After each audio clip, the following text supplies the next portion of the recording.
தென்னூர் கிராமத்தில் ஒரு சிறுவன் வருண். அவன் எப்போதும் புதுசாக ஏதாவது கண்டுபிடிக்க விரும்புவான். ஒரு நாள் பாட்டி மீனாட்சி பழைய பெட்டியில் ஒரு சிறிய கண்ணாடி கண்டாள். இத கண்ட வருண் அவனோட பாட்டி பார்த்து கேட்டான். பாட்டி, இந்த கண்ணாடி ரொம்ப பழைய மாதிரி இருக்கு. யாரோ மாயக் கண்ணாடி மாதிரி. அப்ப பாட்டி சொன்னாங்க, அது சாதாரண கண்ணாடி இல்லப்பா, நல்ல மனசுக்காரன் முகத்தில ஒளி தெரியும் கண்ணாடி அது. அப்போ நான் பார்க்கணும் பாட்டி. வருண் கண்ணாடியை எடுத்துக்கொண்டு வெளியே போனான்.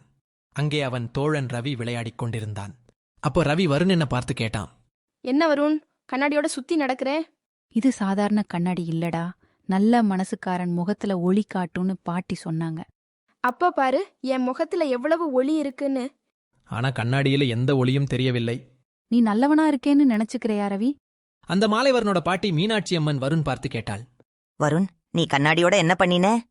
நான் அதை எல்லாருக்கும் காட்டினேன் பாட்டி, ஆனா ஒளி ஒருத்தர முகத்துல கூட வரல. அந்த ஒளி கண்ணாடியில இல்ல வருண், அது நம்ம உள்ள மனசுலதான்.